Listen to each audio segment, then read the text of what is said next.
Right now, millions of Americans are opening their bank accounts and seeing thousands of dollars they weren't expecting. This isn't a rumor, and it's not too good to be true. It's the result of the Social Security Fairness Act that President Biden signed into law on January 5th, 2025. Over 3.1 million payments totaling $17 billion have already been sent to eligible beneficiaries, and many people still don't understand why this money arrived or if they're entitled to receive it. For decades, certain public servants, teachers, firefighters, police officers, and postal workers had their Social Security benefits unfairly reduced through two little-known provisions called the Windfall Elimination Provision and the Government Pension Offset. These penalties were eliminated retroactive to January 2024, meaning affected individuals received both increased monthly payments and a lump sum covering more than a year of back payments. Some people are seeing benefit increases of over $1,000 per month, with retroactive payments ranging from a few hundred to several $1,000s depending on individual circumstances. The Social Security Administration moved faster than anyone expected, completing this massive payment distribution 5 months ahead of schedule. But here's what you need to know. Scammers are already taking advantage of the confusion. The real question isn't whether there's money coming for nearly 3 million Americans that already arrived, but whether you or someone you know qualifies and what you need to do to make sure you're not leaving money on the table. Let me be completely straight with you. When I see headlines screaming about Supreme Court rulings and Christmas checks, I get it. Your heart probably skipped a beat. Maybe you thought about that extra money going toward gifts for the grandkids, or finally fixing that leaky roof, or just having a little breathing room in your budget. But here's the thing we need to talk about right now, and I'm going to give it to you straight because you deserve the truth, not clickbait nonsense. There was no Supreme Court ruling about Social Security checks for Christmas. None. Zero. And I know that's probably disappointing to hear, but stick with me here because what actually happened with Social Security is still incredibly important, and it might actually affect you or someone you know in a very real way. What really happened is something that's been 30 years in the making, and it's already put billions of dollars into the pockets of people who've been waiting for this moment since the early 1980s. We're talking about real legislation that President Biden signed into law just days ago, and it's called the Social Security Fairness Act. Now, I know that sounds like boring government talk, but this law just eliminated two provisions that have been quietly stealing money from public servants for decades. I'm talking about teachers who spent their entire careers shaping young minds, firefighters who ran into burning buildings while everyone else ran out, police officers who put their lives on the line every single day, and postal workers who made sure your mail got delivered in rain, snow, and blazing heat. And these folks paid into pension systems through their public service jobs, and then when they tried to collect the Social Security benefits they earned through other work or through their spouses, the government said, not so fast, and slashed those benefits dramatically. The two rules that caused all this trouble were called the Windfall Elimination Provision and the Government Pension Offset. Let me break down what these actually did, because understanding this is crucial to knowing whether this affects you. The Windfall Elimination Provision, which everyone just calls WEP, was created back in 1983. The government's reasoning was that people who worked in jobs not covered by Social Security, like many state and local government positions, and then also worked in jobs where they did pay Social Security taxes, were supposedly getting an unfair advantage in how their benefits were calculated. So they created this formula that reduced those people's Social Security benefits, sometimes by hundreds of dollars every single month.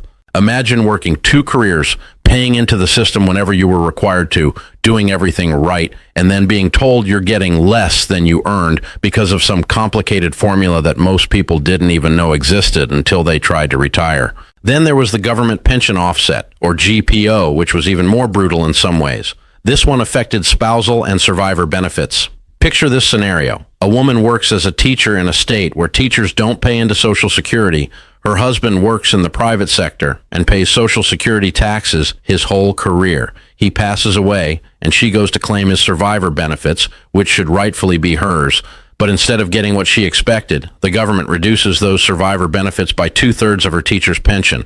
In many cases, people lost their entire survivor benefit, every single penny, even though their spouse paid into Social Security for decades.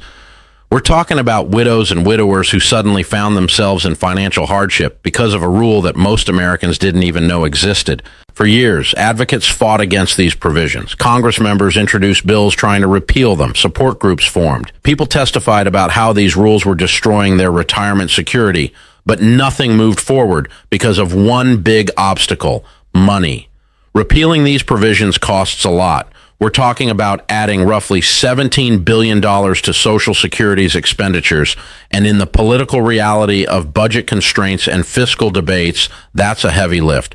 But something changed recently. Both the House and Senate finally passed the Social Security Fairness Act with bipartisan support, which in today's political climate is almost unheard of.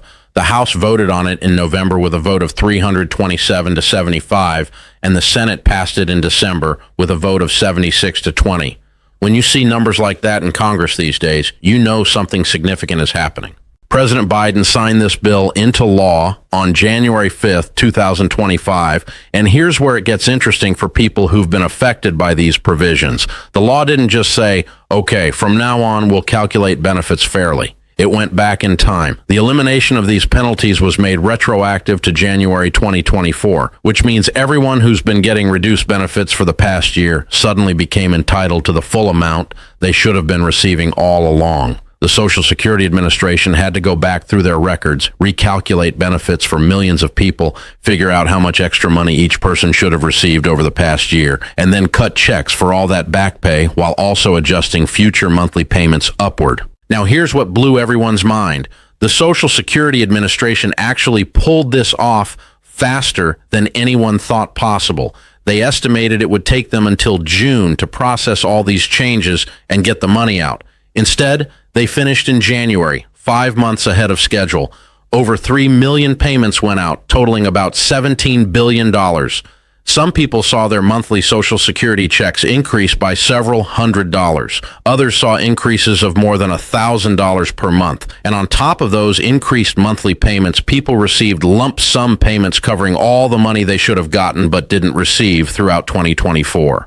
Depending on how much someone's benefits had been reduced and for how long, those retroactive payments ranged anywhere from a few $100s to several $1,000s hitting people's accounts all at once. So when you see headlines about people getting big checks around Christmas time or in January, this is what they're talking about. Not some Supreme Court ruling, not some stimulus payment, not some new government giveaway, but rather the government finally correcting an injustice that's been in place for over 40 years. It's money these people earned and should have been getting all along. Think about that for a moment.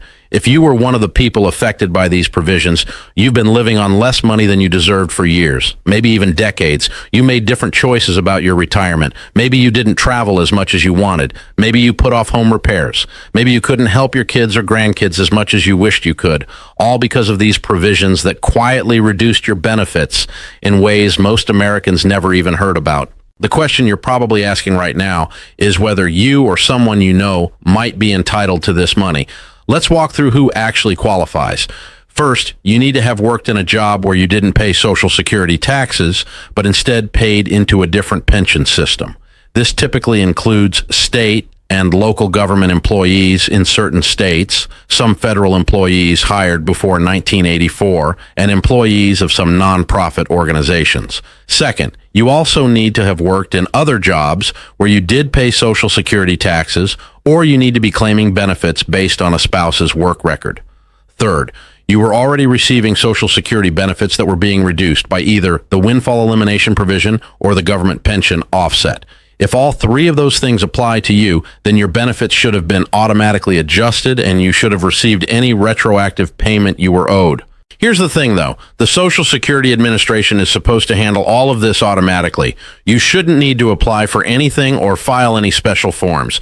If you were affected by WEP or GPO, the agency should have identified you in their system, recalculated your benefits, and sent you the money you're owed. But we all know that government systems aren't perfect. Mistakes happen. Records get mixed up. Some people might fall through the cracks. So if you think you should have received an adjustment but didn't see anything change in your Social Security payment, you need to contact the Social Security Administration directly. Don't just assume everything's been handled correctly. Check your most recent Social Security statement, compare your current monthly benefit amount to what you were receiving before, and if something doesn't look right, get on the phone, or visit your local Social Security office. Now let's talk about the elephant in the room, scams. Whenever there's news about government payments or benefit changes, scammers come out of the woodwork like termites. They're already making phone calls claiming to be from the Social Security Administration, sending emails with official-looking logos, and even going door-to-door in some areas. They're telling people they need to verify their information to receive their payment, or they need to pay a processing fee, or they need to provide their bank account details. Let me be crystal clear about this. The Social Security Administration will never call you out of the blue asking for your Social Security number, bank account information, or any kind of payment. They will never threaten you with arrest or legal action. They will never demand immediate payment through gift cards, wire transfers, or cryptocurrency. If someone contacts you claiming to be from Social Security and asking for any of these things, it's a scam. Hang up, delete the email, close the door, then report it to the Social Security Administration's fraud hotline and to the Federal Trade Commission. The real way to handle any questions or concerns about your Social Security benefits is to contact the agency yourself using phone numbers or website addresses that you look up independently. Don't use contact information provided in suspicious emails or phone calls. Go directly to the official Social Security website, which is ssa.gov, or call their main number at 1-800-772-1213. When you initiate the contact yourself, you know you're dealing with the real agency and not some scammer trying to steal your identity or your money. Another thing people are asking about is whether this change affects Social Security's long-term financial health. It's a fair question. Adding $17 billion in benefit payments doesn't come from nowhere. The money comes out of the Social Security trust funds, and those trust funds are already projected to face challenges in the coming years. According to the most recent projections before this law was passed, Social Security's trust funds were expected to be depleted by 2034, at which point incoming tax revenue would only be enough to pay about 80% of scheduled benefits. This new law moves that date up slightly, maybe by about 6 months, according to some estimates. That sounds scary, but here's the context you need. Congress has known about Social Security's long-term funding challenges for years. There are multiple proposals on the table for addressing these challenges, from raising the payroll tax cap to adjusting the retirement age to changing how benefits are calculated. The point is, the Social Security Fairness Act didn't create Social Security's funding challenges. Those already existed, and fixing them will require comprehensive reform that Congress has been putting off for decades. What this law did do is correct a specific unfairness that affected a specific group of people who dedicated their careers to public service. These were people who became teachers because they wanted to educate children, not because they were chasing big paychecks. They became firefighters and police officers knowing they'd face danger to keep their communities safe. They took government jobs because they believed in public service. And then, when they retired, they found out they'd be penalized for that choice. The Social Security Fairness Act says that's not right, and those penalties needed to end. Whether you think the government should have done more to offset the cost through other means is a separate debate, but the fundamental fairness issue was pretty hard to argue against, which is why the law passed with such strong bipartisan support. Looking ahead, the people who've been affected by WEP and GPO for years are finally seeing the retirement security they earned. Their monthly budgets just got a little easier to manage. That home repair that's been put off might finally get done. Maybe there will be a little extra to help out family members or to finally take that trip that's been on the bucket list for years. For people who lost their entire survivor benefit because of GPO, this could mean the difference between scraping by and living with dignity. We're talking about real people whose lives are genuinely improved by this change. That's worth remembering when we see headlines throwing around big numbers about government spending. So where does this leave us with the original question about Supreme Court rulings and Christmas checks?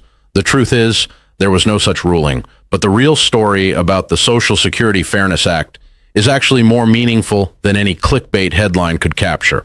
This is about finally righting a wrong that affected millions of Americans who spent their careers in public service.